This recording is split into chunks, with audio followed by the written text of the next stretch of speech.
Hi, this is Baby. It's about 4 o'clock in the morning on Sunday, the 2nd of February. I woke up maybe like at 3 o'clock. I slept a little early though. I was looking, it's weird, but I was looking at how many hours. I was recording the side of the chair where my head is. It said 7 hours, so I don't know how long I've been asleep. Unless the timing is wrong on this thing here. Well, it's close to 5 actually, not 4. I think they mess with that sometimes. Somebody did say that they mess with the clocks. They mess with the clocks. They mess with the digital clocks because they have control of the phone. So, religion is the topic. A lot of religious posts in my newsfeed. And I was likening these people to roaches, termites.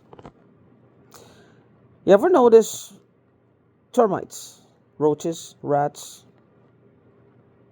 They just move into your home. They don't ask permission to move in. They just show up at your house, from the neighbor's house, the field, town, the next town over. They just show up at your house. Imagine your house, imagine you. Imagine your belief system.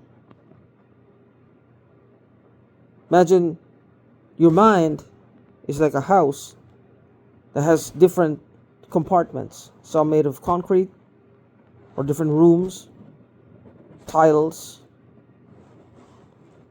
wood, cardboard, whatever material, building material exists. Your mind is made up, have different sections that's made up of these materials. And every day you have some that are solidified, you have some that is now being built, you have some that is just rotting like dead wood. You could tear it apart, leave a blank space for a while, rebuild. Some you could just put like a sealant on them, just remove a piece of wood or two or board or two and you replace it. Some can be repaired, some cannot. Some are beyond even looking at. Those are the ones you want to take a grenade and just blow them up. Just blow that whole belief system out. Because it's just redundant. It's not working. It's a detriment to you and to the people around you. And then comes, it's your property though. You can do with it as you will. That's your thoughts. Your belief systems that you systematically spend your life doing. You don't have a choice with this one.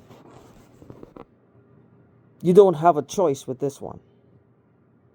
You spend your time doing this, building, tearing down, plastering, rewiring, changing things, changing the color scheme from birth until death.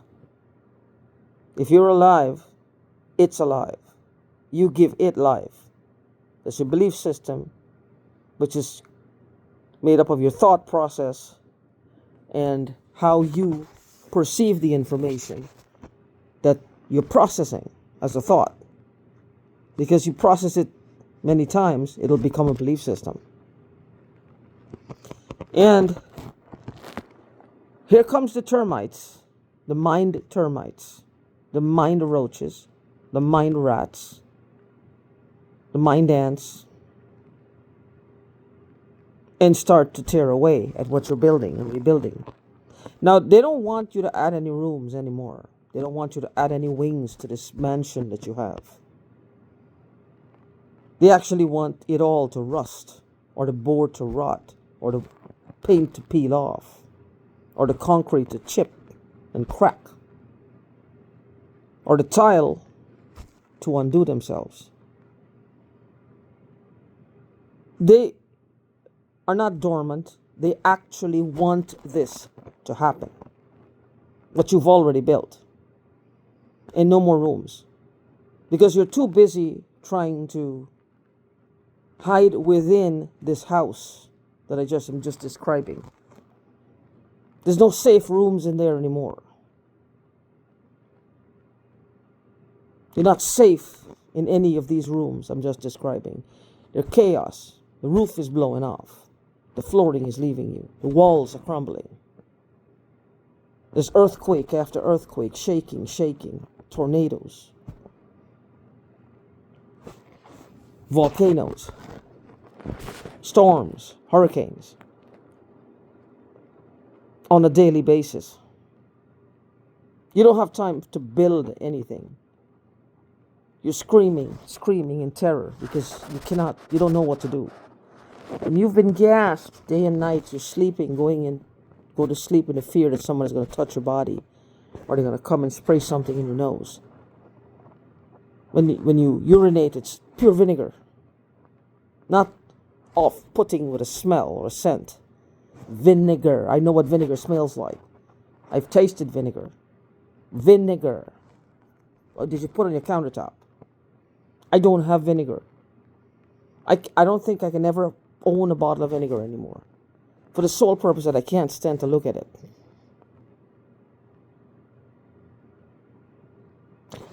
Here and there it is, and I can smell it. It's coming out my navel. The vinegar is coming out my navel. There's so much of it in my system. It's boring holes, maybe. With that being said, think of what I'm saying. The termites. Termites have a sense of entitlement. They'll come in your house. They'll come in your house. They don't ask permission. They don't say thank you. They don't say, please, can I have that? They'll crawl on your food. They'll crawl on the walls, down your floor, on your ceiling, on your bed. Even while you're sleeping, they'll crawl all over you. They're termites. They're roaches. This need to congregate. One thing gangstalkers are good at is this need to congregate, and the fact that they can pull it off. They can congregate. The church does not congregate like gangstalking community. They have this sense of loyalty to each other. They see themselves as the outsiders, the outcast, the ones that no one wants. And why would they? Why would they? They're wanting to do what termites do, to tear apart what we're trying to build. Like literally tear it apart. The sense of entitlement is there, but it's not always there. Because they've moved past that. They don't see it like a sense of entitlement. They just see it as a way of life. Termites don't see themselves as they don't even give it a second thought. They don't put themselves in that box. They do what they do. Termites, well, they're useless to us, to our gangstalkers. But they don't think of themselves as being useless or with a sense of entitlement. They just do what they do because they're critters. Human beings have what we have. These gangstalkers have what we have, supposedly, unless there's something wrong. Rational thought. They can theorize. They're logical. They know what hurts for them. If they you just hold this right here and pinch it, it'll hurt. If they do that to somebody else, if they do this, it'll hurt. They know that. That's rational. But it applies to them. It doesn't apply to us. This is why I think they're worse than the termites. Termites, they don't have that kind of thought process. Well, if they go into this person's home and they crawl over their food, they might carry germs, they might cause diseases. If there's kids, it'll be a problem. They don't care about that. They don't think that deeply. They do what termites do. These ones don't. They just, the sense of entitlement to what you have. If they gas you in your home, as a result, if you sit down and you can't sleep, and because they keep talking, you're reacting to them. Well, what do you say something? If you say something that makes, in anger, you say things, and it sounds like, something that, something nice, something that makes sense of how life works. That's theirs. They provoked it. Or you start singing and you sing a whole song, because I have the ability to do that. Not recently, because the gassing is too much.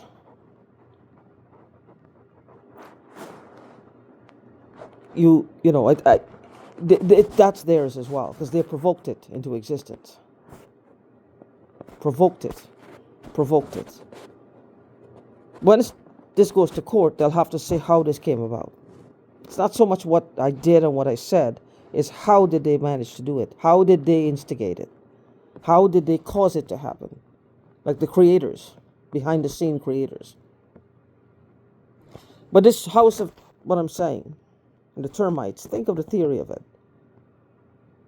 They're just destroying everything. The sense of entitlement they have, termites don't carry that. So termites are one octave above them.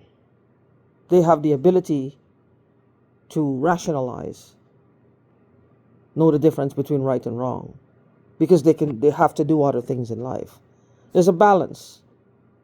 But when it comes to us and our property, it's no holds barred. They can do anything they want. This is where the sense of entitlement comes.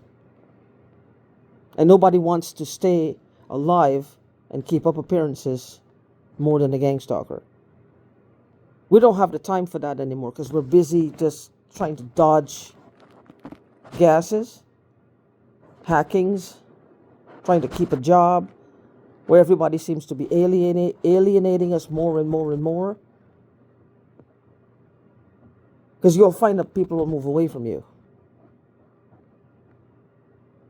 You'll find that people are moving away from you. The guy Kanapka, who this started with me in earnest in 2020, he said the same thing. His friends, he didn't have friends anymore. They all moved away from him. He was being gangstalked, and he lost his marriage because of it. He was being gangstalked. But think of what I'm saying. A beautiful house that is your mind, and these people are destroying it. There's no safe place in there anymore either. We got to learn how to congregate and keep ourselves strong in Christ and believe in God. We don't have a choice right now, ladies and gentlemen. We don't have a choice.